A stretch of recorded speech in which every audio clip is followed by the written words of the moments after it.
Welcome to another exciting episode of Smash Writing, the podcast. And today we're going to be talking about, and it's actually, this is going to be a little bit of a miniature series we got going on here, because we, in this edition of Chills and Thrills, we are talking about the Cecil Hotel.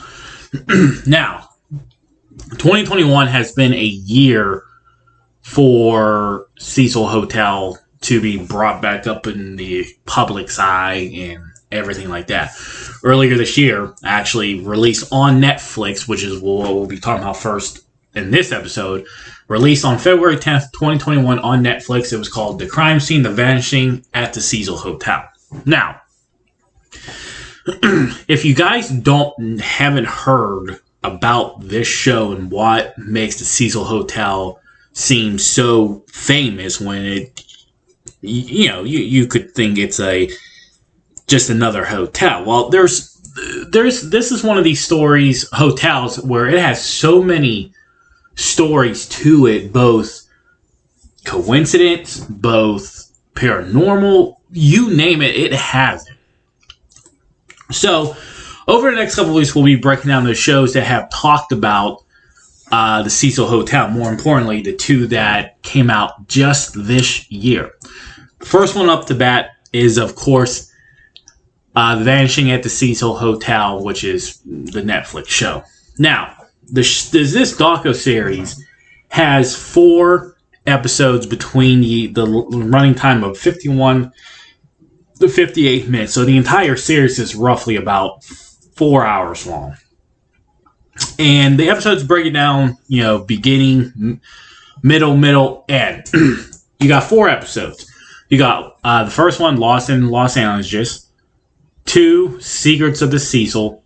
3, Down the Rabbit Hole. And 4, The Hard Truth. And there is some hard truth to this story. And I don't like to bash other YouTubers and everything like that, but there's a reason why there are investigators and then there's the public.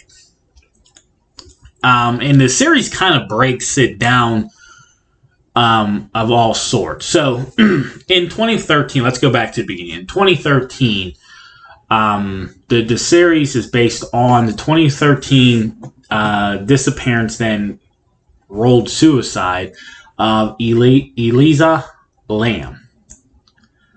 Elisa Lam. Elisa. Yeah. Oh, God, tongue twister there. I don't know. I said it like 800 times correct, and now I can't say it right. But anyway, so Lam was a 20-year-old student, I believe, from Canada, Asian Canadian, and her family just, moved there, and she was in college. She wanted to explore the land, lay of the land before, obviously you start a long career and you don't get to do some of the things that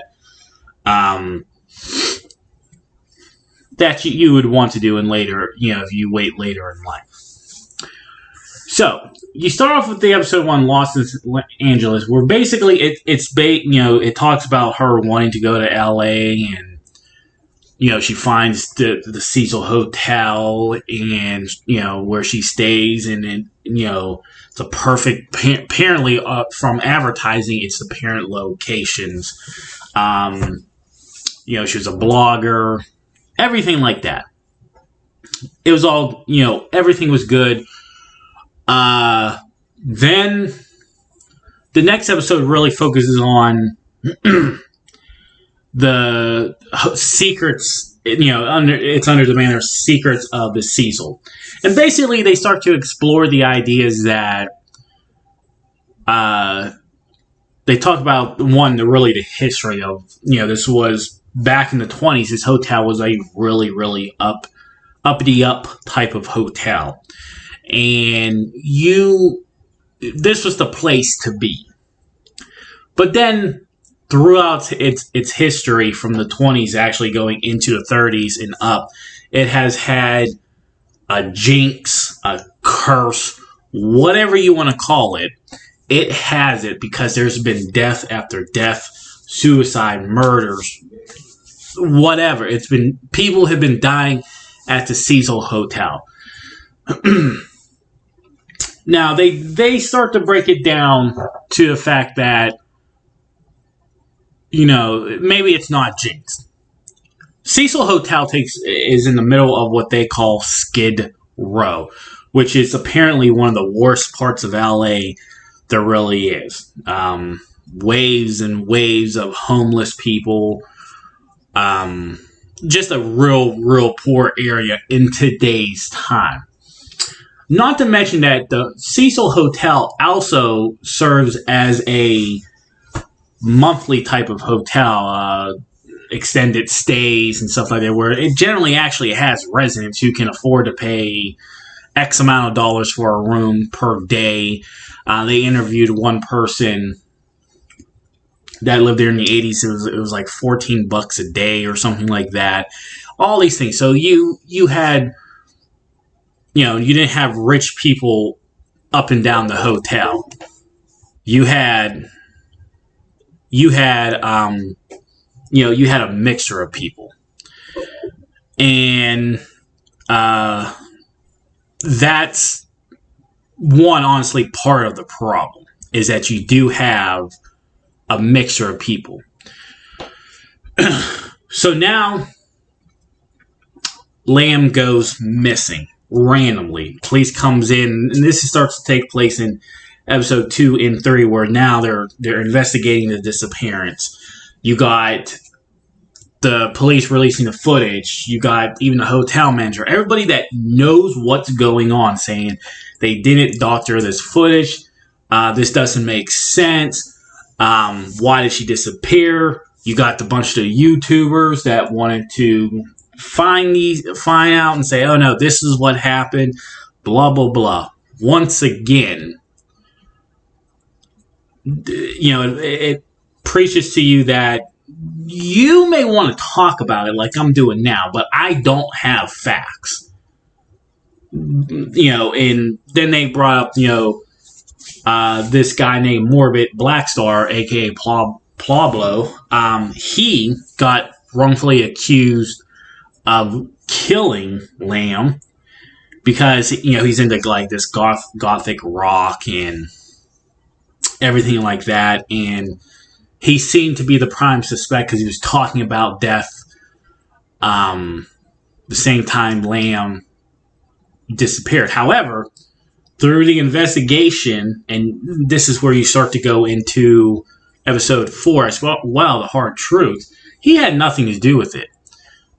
His video blew up when Lamb disappeared, but his video is on YouTube already a year beforehand. So, you know, that made people look stupid to blame him. Then, you know, the maintenance worker that found Lamb in the water tanks, I think this was like roughly I think they said a month after she did disappear, or a couple, something like that, when, you know, he talks about the tenants started complaining about the taste in the water and everything like that. Well, the maintenance man who found Lamb in the water tanks couldn't, I guess, speak full English. So it got interpreted that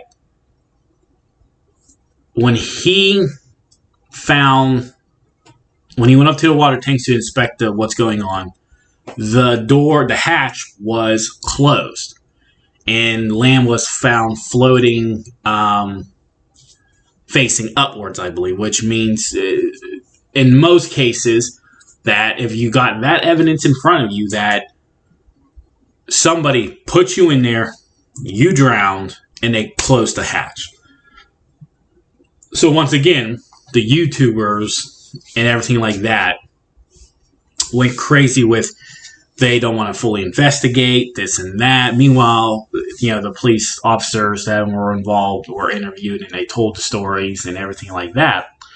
The hard truth comes out that there was a miscommunication. And that miscommunication is the maintenance worker said the hatch was open when he went up there, which indicated that Lamb opened the hatch, went into the tank.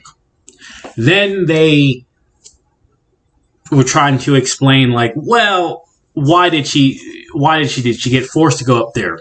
And that was that famous recording of her in the elevator that seemed like almost she was quote unquote possessed and stuff like that, or somebody was out of sight bossing her around. The Hard Truth episode is probably the most like gut punching one, is that they called out everybody's crap. And they said, here's what's been revealed about Lamb. Lamb was bipolar. She was known not to take her medicines consistently. Her sister confirmed that she had these type of episodes before. So the whole series revolves around calling out people and letting the world know the full truth about Lamb. Now, Netflix generally does a really good, in my opinion, a really good detailed